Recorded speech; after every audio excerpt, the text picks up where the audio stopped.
Hi everybody and welcome back to my YouTube channel. So today is the second day of why does my car engine overheat topic. If you haven't already seen my first video on why your car might overheat, then the link will be in the description so you can catch up at any time. If you haven't already done so, please like and subscribe. If there's any information that you would like to know, also drop a comment in the comment box and I'll get back to you.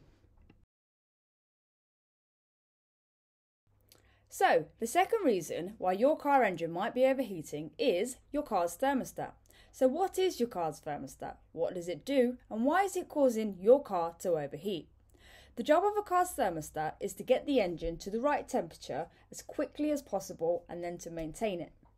Most thermostats use a chamber that contains a wax pellet, which then melts and expands at a set temperature.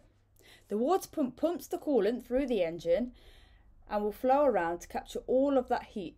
When the engine's at the right temperature, to stop it overheating, the thermostat will release the hot coolant that's inside the engine by opening the main valve, which is just in there, in this thermostat, and then return it back to the top of the radiator to cool down, whilst the fresh coolant from the bottom of the radiator will be pumped back into the engine and the cycle will continue. If your thermostat is not functioning correctly, it will cause your engine to overheat.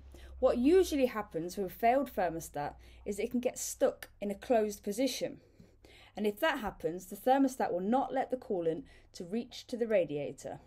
And as mentioned above, the engine will overheat, causing severe engine damage.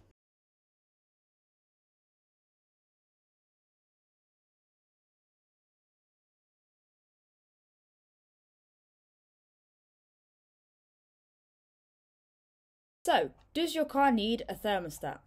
Well, as we have just spoken about what a thermostat does and what will happen if your car's thermostat is broken, the short answer is yes. Your car does need a thermostat, else the engine will not obtain its temperature.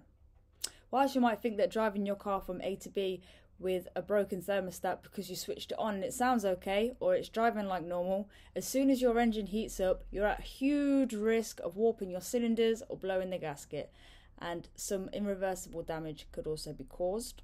For the sake of £100, it's not really worth it.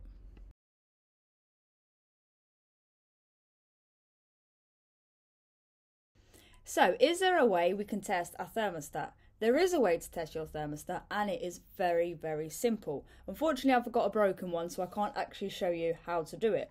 However, all it requires is some boiling hot water, a saucepan, and probably some tissues or tongs so you don't burn your hands.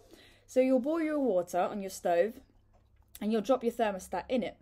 And when it gets to temperature which your engine would usually be, it would open this top valve here. If the valve doesn't open or no movement of the thermostat happens at all, that's how you know you've got a broken thermostat.